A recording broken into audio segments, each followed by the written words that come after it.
Tuntunan keselamatan. Allah Subhanahu wa Ta'ala berfirman, "Inilah kitab yang diturunkan kepadamu, Muhammad, maka janganlah engkau sesak dada karenanya, agar engkau memberi peringatan dengan kitab itu dan menjadi pelajaran bagi orang yang beriman." Quran Surah Al-A'raf ayat 2, Allah Subhanahu wa Ta'ala berfirman, "Ikutilah apa yang diturunkan kepadamu dari Tuhanmu, dan janganlah kamu ikuti selain Dia sebagai pemimpin. Sedikit sekali kamu mengambil pelajaran." Quran Surah Al-A'raf ayat 3, Allah Subhanahu wa Ta'ala berfirman, "Betapa banyak negeri yang telah kami binasakan, siksaan kami datang menimpa penduduknya pada malam hari, atau pada saat mereka beristirahat pada siang hari."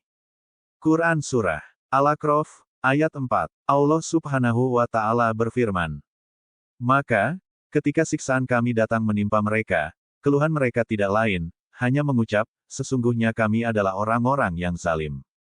Quran Surah Al-A'raf ayat 5, Allah Subhanahu wa Ta'ala berfirman, "Maka, pasti akan kami tanyakan kepada umat yang telah mendapat seruan dari rasul-rasul, dan kami akan tanya pula para rasul."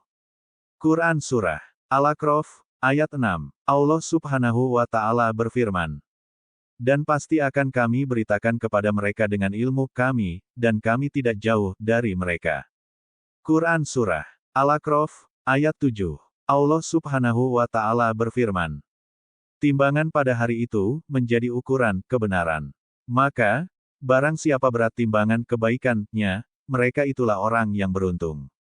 Quran Surah Al-A'raf ayat 8, Allah Subhanahu wa Ta'ala berfirman, "Dan barang siapa ringan timbangan kebaikannya, maka mereka itulah orang yang telah merugikan dirinya sendiri, karena mereka mengingkari ayat-ayat kami." Quran Surah Al-A'raf ayat 9, Allah Subhanahu wa Ta'ala berfirman, "Dan sungguh, kami telah menempatkan kamu di bumi dan di sana kami sediakan sumber penghidupan untukmu. Tetapi, sedikit sekali kamu bersyukur."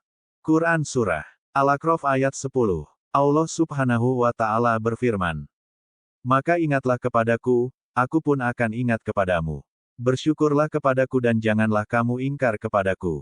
Quran Surah Al-Baqarah ayat 152, Allah Subhanahu wa Ta'ala berfirman, "Wahai orang-orang yang beriman, mohonlah pertolongan kepada Allah dengan sabar dan sholat. Sungguh, Allah beserta orang-orang yang sabar." Quran Surah Al-Baqarah ayat 153, Allah memfasilitasi manusia dan makhluk demi mencapai kesuksesan dan keselamatan dunia dan akhirat.